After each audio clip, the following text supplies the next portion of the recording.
Che? Indovina.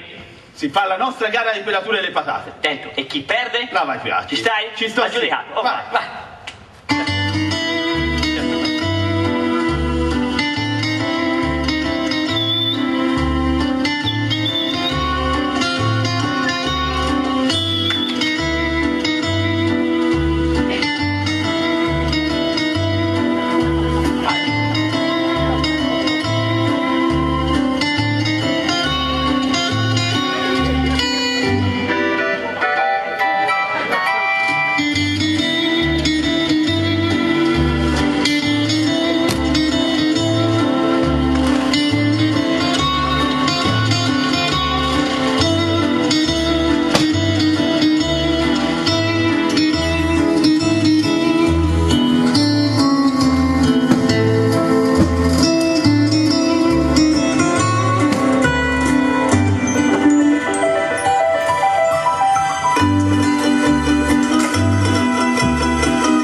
Lo sai prima, no, quando facevi il discorso dell'acqua, da buono, cosa mi è venuto in mente? No, cosa?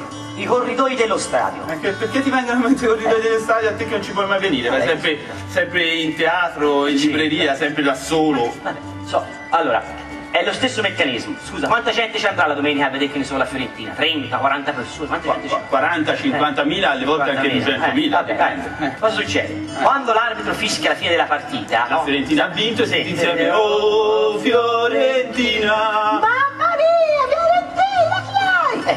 Cosa succede? La gente arriva in questi corridoi che sono stretti e lì, tac, tac, si accalcano, giusto? Sì. Allora, io voglio dire, se uscissero ordinati, precisi, mano per la mano, ne so, il quarto uomo dà la mano al guardiolino, il guardiolino al capopulta sarà accantapalle, magari farebbero prima. Magari. È un po' come il discorso del traffico, sai? Ma guarda, non mi parlare dei problemi del traffico di Firenze, perché lo sai cosa ci vorrebbe per risolvere il problema del traffico di Firenze? Sì. Un po' di sana mentalità scientifica. Basterebbe un po' di intelligenza in più, fidati. Te lo ricordi la strada che portava qua all'università? Certo. Prima, no? Prima com'era? A doppio senso di marcia. Infatti hai visto c'era sempre traffico, ingorghi. Che hanno fatto? L'hanno fatta diventare a senso unico, così hanno raddoppiato le corsie. Però mica potevano raddoppiarla tutta la strada, cioè il cavalcavia al sottopassaggio, di come fai a raddoppiarla? Hanno detto che problema c'è? Vorrà dire che dove la strada è più larga le macchine vanno più veloci e nel sottopassaggio andranno alla velocità di prima, ci si è sempre guadagnato, no? Magari, perché che succede? Le macchine arrivano lì nel sottopassaggio e vanno più piano, nel passaggio più macchine dovrebbero andare più veloci, invece andiamo di e rallentano. Meno male rallentano, se no farebbero la fine di una parte. Bravo! Allora cosa voglio dire? E queste sono dinamiche strane, come per esempio gli argini dell'Arno, no? C'è presente gli argini dell'Arno? Sì, certo. Se uno usasse anche lì un pulino mia tanto. Vai! E vai! Grande! Vittoria, grande! Siamo una squadra fortissimi e la Bibbia sporchissimi e vai! Grande! E non c'è verso, c'è modo. Che hai detto? Che ho detto? Non ho capito, che hai detto? Che ho detto? Hai detto non c'è verso? Che? Non c'è verso? Ma cosa? Che hai fatto te? Te hai detto non c'è verso perché te hai barato. Oh, non ti permettere, non ti permettere. Io ho la mia moralità, io ho la mia dignità. Io la mattina quando mi guardo allo specchio voglio vedermi in faccia senza vergognarmi, capito o no? Ho aggiustato le cose. Ma hai dato più patate No, tu? no, come patate no, guarda, sono un chilo a testa, eccole qua, dai. Dai, non davo le più grosse, dai, queste. Ecco, lo vedi? Se tu conoscessi un po' di matematica, ora non saresti lì a piangere. A parte un piango, gli occhini asciutti, e vabbè. Ma poi c'entra la matematica ora, dimmi. C'entra, perché se conoscessi un po' di matematica sapresti che le patate grosse hanno meno superficie delle patate piccole. Meno superficie, oh. Sono grosse, meno superficie. O grosse? Hanno meno superficie.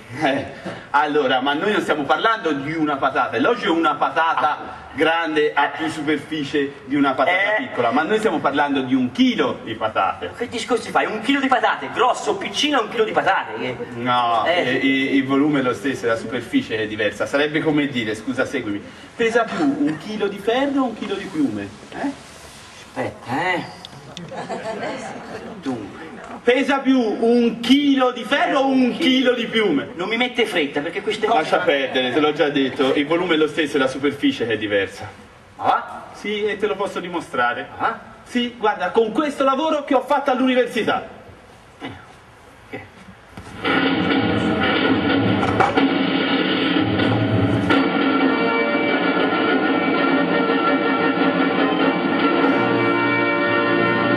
Guarda!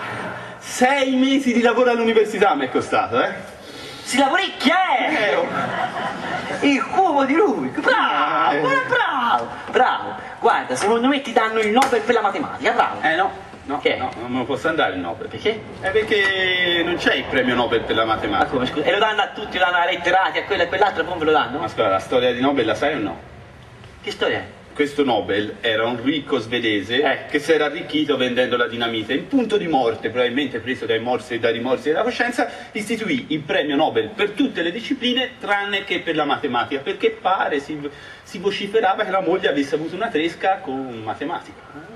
Scusa, allora fammi capire, a voi matematici che vi danno? La medaglia Fields. Fields, che era l'amante della moglie di Nobel, vedi? Vedi? Ma ridi pure, voglio vedere come piangi stasera quando dovrai lavare quella fila infinita di piatti che sporcherò, perché ne sporco tanti, e se non li sporco abbastanza ci metto sopra la colla ai pesce per sporcarli di più. Oh via. Te lo sai sei cattivo, vero? Lo so, sì, sono cattivo dentro, lo so. Te sei un malvagio. Certo, ora però smettila di fare commenti e seguimi la spiegazione. Non me ne frega niente di questo cubo, l'ha capito o no? Che misera, ragazzi! Allora, se mi segui la spiegazione del cubo, dico all'americana stasera di venire con la sua cugina. Forza, spiega il cubo, forza! Dai, forza, cubo più, cubo meno, dai, veloce, allora, dai, forza, dai! La superficie del cubo è data dalla somma delle sue facce esterne. Sì. 6 sì. per 4 quadratini ciascuna. Sì. Questo lo vedi, no? Ora guarda qua.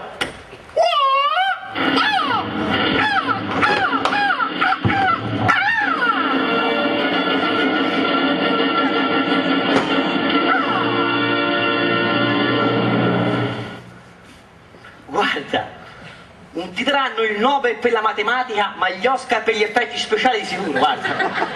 Allora, cosa ho fatto? L'ho fatti diventare 8 cubettini, Lo vedi? Il volume rimane lo stesso. Sì. È la superficie che è cambiata. Ecco. Perché alle facce esterne di prima, adesso si deve aggiungere anche quelle che prima erano interne, che non vedevi, Allora, passiamo alla versione quantitativa, facciamo 2 conti. Prima il cubone era fatto da 6 facce per 4 quadratini ciascuna. 6 per 4? 24. Ora ci abbiamo 8 cubettini che hanno 6 faccine ciascuna con un quadratino, 8 per 6. 8 per 6, aspetta, dunque 8, 16, aspetta. 8 per 6, Aspetta, 6 per 8. 6 per 8, 48. E allora? Ho capito, ma se me le inverti non ci capisco più niente io, Io l'ho imparato con le rime baciate, l'ho imparato. Va bene, e il 48 su 24 che cos'è? Il doppio.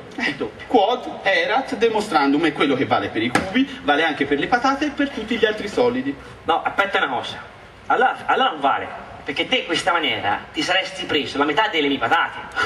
C'è no? coraggio, Prima di tutto me l'hai dati te cercando di rubare e non ci sei neanche riuscito. E ora, invece di stare qui a piangere sul latte versato, faresti meglio a considerare quanto è importante per uno che aspira ad essere il re della cucina conoscere la differenza tra volume e superficie. Guarda, io ci posso pensare anche tutta la notte, però sinceramente non capisco come queste basse quisquiglie quantitative, diciamo, possono influenzare la qualità della mia arte culinaria. Ah no? Ah no? Ah no, allora diciamo che ora chiama l'americana, dice che viene qui a cena, arriva tra 10 minuti e porta anche la sua cugina. Te devi cucinare tutta la carne macinata che abbiamo comprato prima. Che fai? Fai il polpettone o le polpettine? Le polpettine. E perché? Perché cuociono prima. Ti sei mai domandato il perché? Ma lo sai che io sono strano? Perché io le polpettine le cucino, le mangio e le digerisco.